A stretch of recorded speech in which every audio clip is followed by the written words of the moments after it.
All India लोको staff association का तमाम भारतीय रेलवेों का एक मुद्दा है एनपीएस हटा करके ओपीएस को लागू करना।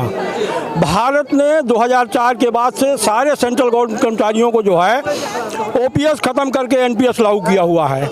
हम लोग लगातार संघर्ष कर रहे हैं। अपने लोग प्रधानमंत्री से लेकर के एमएलए तक सब लोग पेंशन ले रहे हैं, एक एक दो दो तीन तीन चार चार पेंशन ले रहे हैं। हम लोग ये चाहते हैं, हम लोग कर्मचारी हैं, जीवन खपा देते हैं पूरा भारतीय रेलवे, उसके बावजूद हमें रिटायरमेंट के बाद 1000, 2000, 4000 जो पेंशन के रूप में मिलेगा उससे क्या परिवार का पालन होगा। इस दिल्ली के जैसे शहर में अब 5000 रुपये में क्या कर पाएंगे जो लोग रिटायर्ड हो रहे हैं आज की डेट में।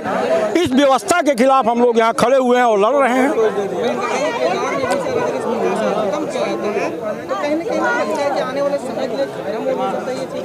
बिल्कुल नहीं।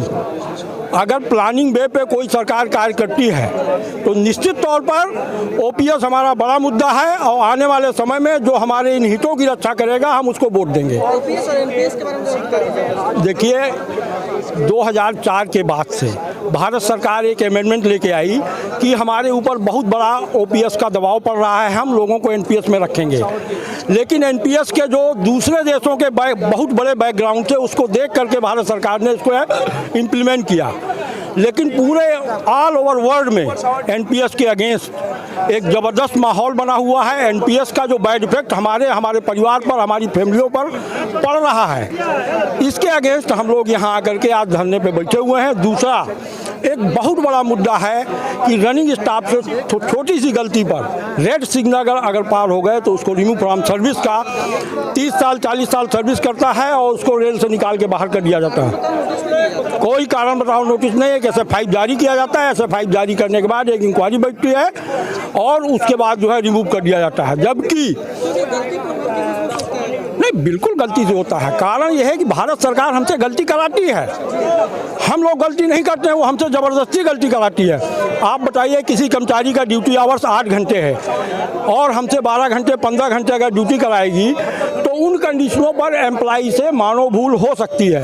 उस मानव भूल में अगर छोटी छोटी सी बातें होती है, सिग्नल को 1 हाथ 2 हाथ पार कर जाना है जिसमें कोई रेलवे की क्षति नहीं है, किसी मानव की हानि नहीं है, उसके बावजूद हमको रिमूव कर दिया जाए, यह अच्छी बात नहीं है। हम इसी के अगेंस्ट यहाँ धरने पे आज एकत्रित हुए हैं।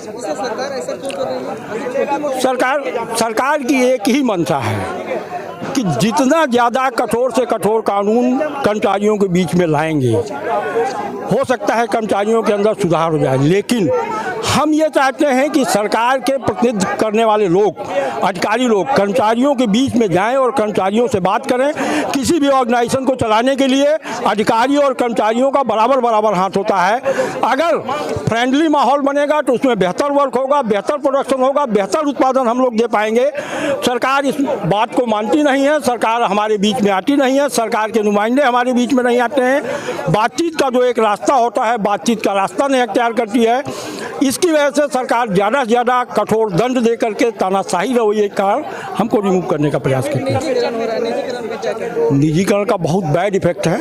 अभी आपने अगर थोड़ी देर पहले हमारे लोगों के भाषण सुने होते, इस देश में 40 से 50 लाख अगर वैकेंसियाँ बनी हुई हैं पूरे सेंट्रल से लेकर के स्टेट लेवल पर, और हमारे यहाँ जो प्राइवेट सेक्टर है और उसके बाद पब्लिक सेक्टर है, पब्लिक सेक्टर के कर्मचारियों में और प्राइवेट सेक्टर के कर्मचारियों में अभी हमारे बीच में श्रम कानून जो लेके आए जा रहे हैं, उन श्रम कानूनों में लिमिटेड फर्म को एकदम सीधे के सीधे एक फरमान दे दिया गया है, सीधे के सीधे उनको आदेश दे दिया गया है कि अगर आप किसी कर्मचारी को निकाल बाहर करना चाहते हैं, पहले ये हुआ करता था अगर किसी कर्मचारी को हमें बाहर निकालना है तो 3 महीने का नोटिस दिया जाता था, 6 महीने की वेतन दी जाती थी, उसके बाद उस कर्मचारी को बाहर किया जाता था। लेकिन वर्तमान दौर जो चल रहा है, इस दौर में जो श्रम कानून हमारे बीच में आ रहे हैं, सीधे के सीधे नियोक्ता को ये आदेश दे दिया गया है कि यदि कर्मचारियों को आपको छटनी करनी है, एक नोटिस पकड़ाइए, उनको किनारे करिए। 8 घंटे के जो वर्किंग आवर्स हैं उसको बढ़ा करके 12 घंटे करने का प्रयास कर रहा है। सर, एक बात बड़ी अच्छी आपने कहा कि 8 घंटे का जो हमारा वर्किंग आवर है उसको बढ़ा करके 12 घंटे कर दिया गया है, तो कहीं नहीं करवाया जाता है। जी तो मेरा एक सवाल है कि क्या लगता है कि जिस प्रकार से बहुत लंबे समय से वैकेंसीज खाली हैं, रिक्त पदे खाली, जिसका असर आप लोगों के ऊपर हो रहा है और बर्डन आप लोगों को झेलना पड़ रहा है? निश्चित तौर पर इसका बर्डन हमें तो झेलना पड़ ही रहा है, आने वाली जनरेशन भी इसका वो झेल रही है। जो वैकेंसी बननी चाहिए वो वैकेंसी 8 घंटे की बजाय 12 घंटे ड्यूटी करा करके उन वैकेंसियों को जो है हमारे ऊपर दबाव तो बनाया जा रहा है, लेकिन अगर वो ड्यूटी आवर्स 8 घंटे हो तो इनकी गाड़ियाँ खड़ी होंगी। जब गाड़ियाँ खड़ी होंगी तो वैकेंसी बनेगी, और वैकेंसी बनेगी तो बाहर से लोग जो है हमारे बीच में, जो हमारा यंग जनरेशन है हमारे बीच में आएगा, नौकरी करेगा, जॉब प्राप्त करेगा, उनके भी परिवार का भरण पोषण होगा।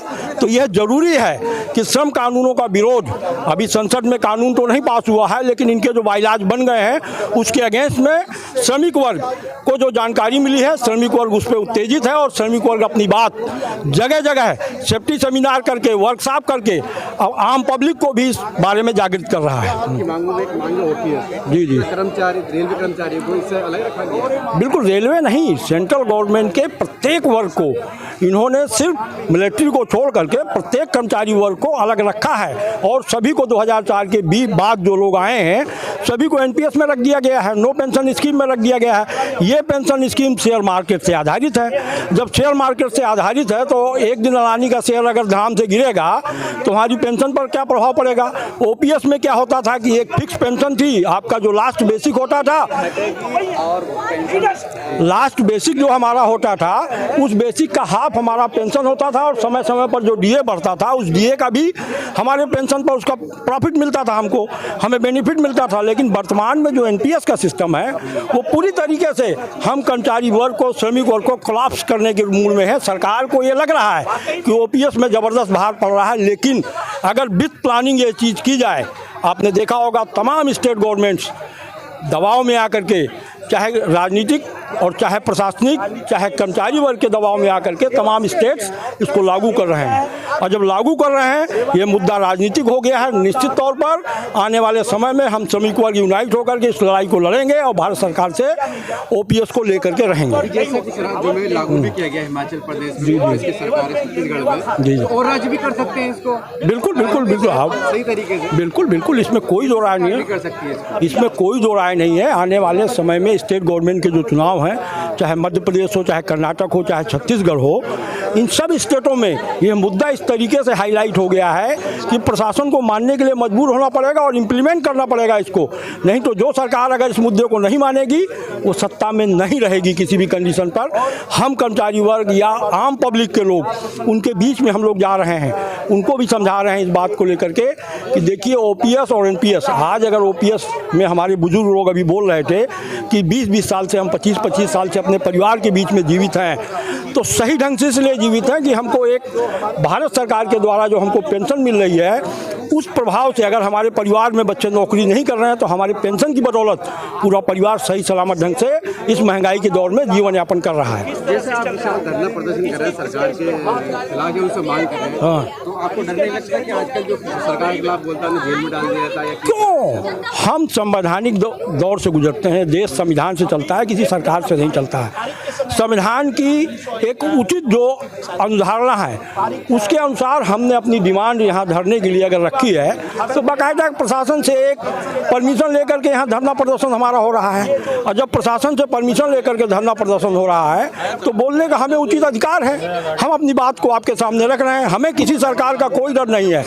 1977 में इमरजेंसी के खिलाफ अगर जयप्रकाश जी ने आंदोलन किया था तो अगर सरकार का डर होता तमाम लोग जेल में गए थे। आज हम लोग भी यही सोच के चले हैं कि अगर ओपीएस के अगेंस्ट हमें सरकार जेल भरो आंदोलन के लिए करेगी तो निश्चित तौर पर हम जेल जाने के लिए भी तैयार हैं, इसका कोई डर नहीं है।